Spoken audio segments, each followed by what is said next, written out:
What's going on, everybody, and welcome to the other side of the Firewall podcast, where we talk about the latest and greatest in cybersecurity news, as well as we highlight those movers and shakers and glass ceiling breakers, those people of color who made it to the other side of the proverbial firewall. My name is Ryan Williams, as always, I'm joined by Shannon.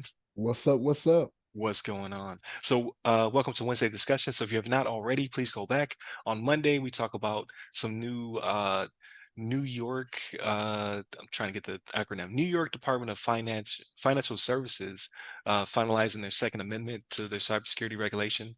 On Tuesday, we discussed Canada banning Kaspersky and WeChat products on government devices. Duh. And then on Wednesdays, we always have a discussion. Thursday is going to be a throwback. And then Friday's everything else. Without further ado, I'll give it to Shannon. All right, everybody. So for this discussion, this article is from CSOonline.com, written by, I'm sorry if I mispronounced your name. I'm sorry, lady. Shweta Sharma.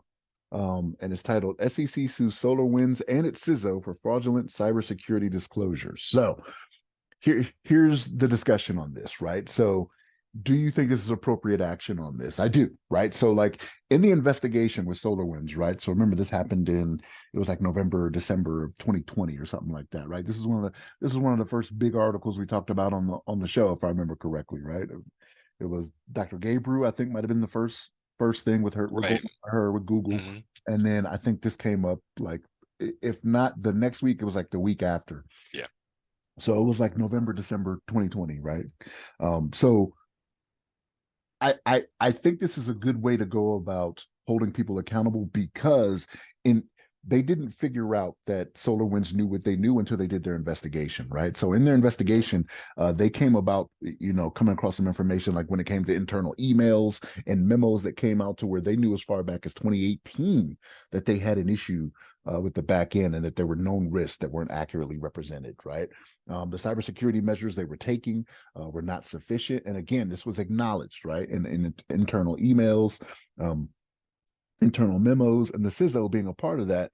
Like, yes, like this is right up your alley. Like you're supposed to be doing something to secure this, right? And if you're going as far back as 2018 and you're saying 2020 was when the sunburst thing actually happened, that's 2 years to try and fix this, right? Now, granted, SolarWinds is coming out and they're denying it, right? They're saying no, that was not the case. We did what we could with what we had, with the information we had, but I'm skeptical of this, right? So should the CISO be held accountable? Yes, I think so, right? Like this is your job. If for whatever reason you couldn't do it, like you weren't forthcoming with what was going on either, right? Which that can get a little dicey, right? Like you don't want to come out and say, oh, we have this big vulnerability and we can't do anything about it. You know what I mean? Because then it's like, hackers unite. They all put their powers together and combine. Now we will go Randy after turn SolarWinds. to Voltron. Yeah, you know what I mean?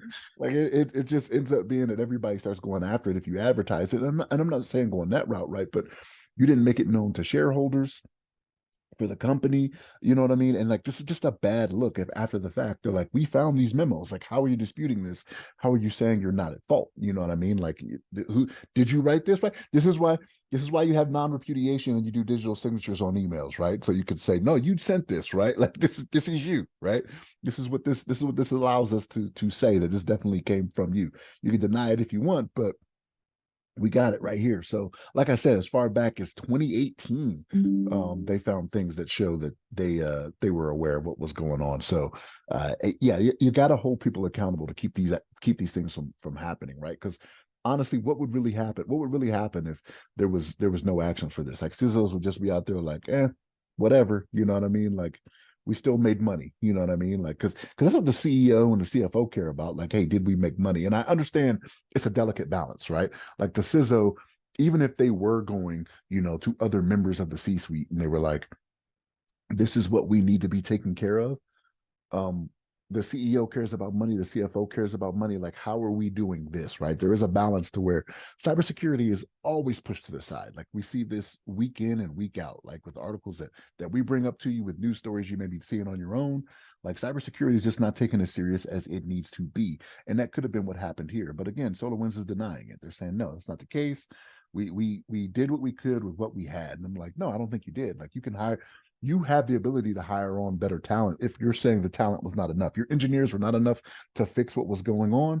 that's on you. You need to make some changes, right? Like maybe it needs to be that the ease of operation that you have with Solarwinds, right? Because there is some experience, and I know you have experience with Solarwinds, right? Like that's what y'all were, using at previous Oh, that locations. was that You was know the what I mean? tool. Yeah. Yeah, that's what y'all use. So like you gotta do something to make sure that this doesn't happen, because this is just not a good look for the company. You know what I mean? And public trust. I've talked about this numerous times. Like granted, again, we're bringing it to your guys' attention because y'all may not have known about it, but um, public trust is one of those things where people could be like, well, I don't want to use SolarWinds now, right? Like the Department of Defense could just be like, all right, we're going away from that. Like we're going to ban it, like we've done Kaspersky, TikTok, all these other things. Like we're just not using SolarWinds anymore because you guys don't take cybersecurity seriously. But what's your thoughts? You think they should be punished for these types of actions, man? The CISO. Ooh, I'm kind of gonna disagree.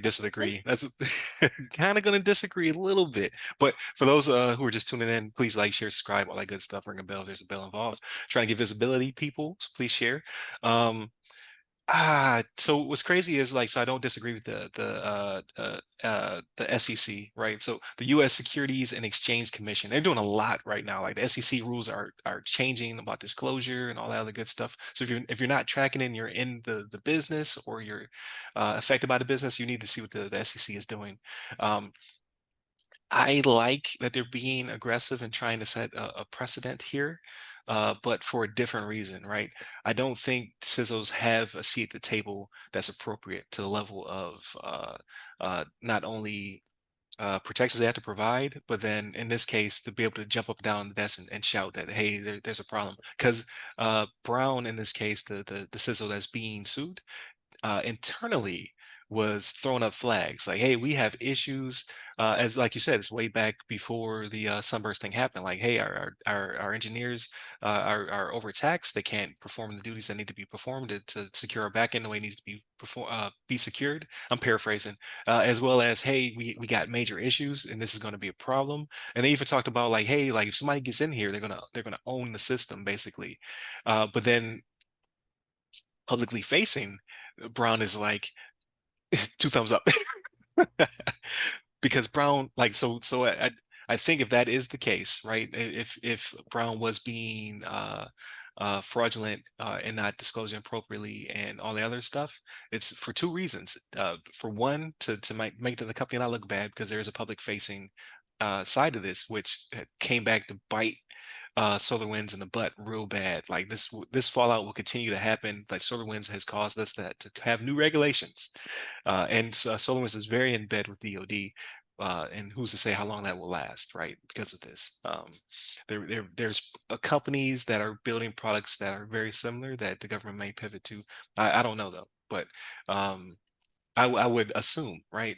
And on top of it, like no matter how integrated you are, we know the DoD will change their mind. It's a very slow moving ship, but it will pivot if necessary. Um, so I guess at some point, Sutherland should count their blessings that they're even still in the Department of Defense and the federal government in general. But to go back, I think that this is good because sizzles are overworked, underappreciated, overworked, and taxed to the level of a C-suite representative without the C-suite power, right? The CTO is the one who's on the board making those decisions with the CFO and the CEO and the COOs and all the other C-suite. Sizzles do not have that type of footing yet. And if this goes down the way that it looks like it's going down, because they're trying to not only sue Brown, but they're trying to bar him from ever hitting the C-suite, which is crazy. I think it will cause the industry to have to pivot, because you're not going to get a lot of sizzles that are going to take that brunt like that. You're going to they're already saying they're quitting. You're going to the pipeline is going to dry up quick if they're being sued as well, and they don't have the ability to have a say.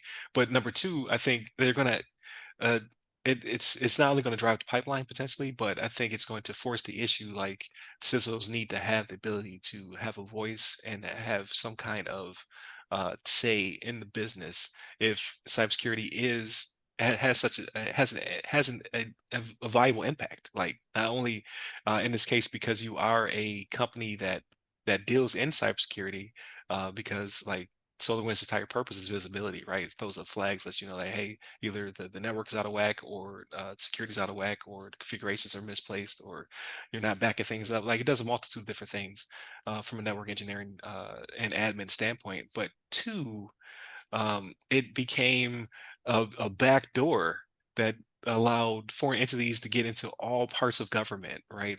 They were able to map out networks. They were able to glean information about secretive information as well as networks. It was an entire thing, right? And you had someone who actually was saying something, but they were two-faced about it, is what the SEC is trying to say. And the SEC is trying to say, like, yeah, they reported internally. We have those internal documents. Thank you for providing those. But what do they say to your not only your board, but what do they say to your to the public. yeah, to the public, to your shareholders? But could they? That's the question. Like, I think a lot that's going to come out when Braun testifies. So here's the thing: if they have the memos and the emails, they see what the response was when they went out, right? So Right. for whatever reason, the CEO, CFO, CTO, right, or CIO, whichever one Yeah, I forgot CIO. There's a lot of C's. yeah, yeah. So like, if their response was, okay, we're not going to do anything about it, they would be the ones getting sued because he did his due diligence, he did his job, and then he went up there. They went up there and said, no, we're not going to do anything about it. If that was the case, the SEC would be going after them as well. That's why I think the response back was, okay, let's do something about it. Oh, I see what you're saying. He didn't do anything Mm, for 2 years, right? yeah. I was going to say five, like now it's five, but 2 years he didn't do anything. You know what I mean? So that's my thinking behind that. I find it hard to believe the SEC can be ruthless, but I don't think they're not rational. You know what I mean? I see That's what the you're saying. thing. And that could be the point. That could be the point that he at some point he did receive the resources or tools that he needed, or he was fraudulent. Because I don't know, I don't know what the CISO's visibility was at SolarWinds. I don't know if they actually had a speaking part, right? Like I always feel that's the CFO, the CEO, those people who are speaking to the board. I don't think the board's ever like, hey, CISO, in some cases it is, but in a larger company like a Solarwinds, I don't know if he had the ability to say it, and was he pressured to not say anything? Like where you're like, hey, don't like you can say this, but don't say that. You can say, you know what I mean? Like you can say like, hey, we're working on something, or hey, there's a problem that we're seeking resolution of. But I don't think he can flat out say like, hey, it's broken. Like the backhand is jacked. Yeah. I don't know if he had the ability to say that without being fired, right? And like you said, it may come out, right? Like he may get on the stand and be like, "Yeah, they purposely did not send anything back in print. They, they called me to Right. the They had a hallway conversation. yeah, Like, no, yeah, I'm not hitting reply on that. yeah."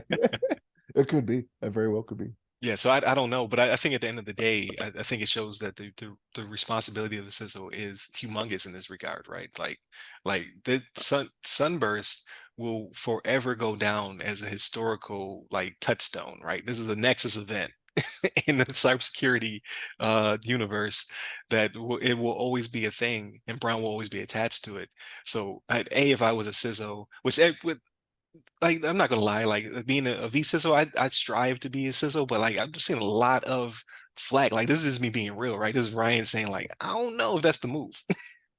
Not because it's not because it's not an important part of a company, something you should strive for in the cybersecurity field, but it's not getting the respect it deserves. Like you're not getting a seat at the table. Now you're being sued by the SEC. Like that's an iffy promotion. You know, you're like, do I want it? Like, it pays well, but does it pay enough?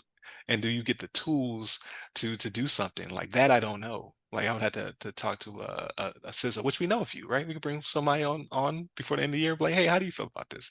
Um, I don't know. Like, it's getting to be more and more of a like, it's like going, it's like being a coach and being brought onto a team that is failing, right? Do you want to take the brunt of that? Like, because it's the GM's fault ultimately, right?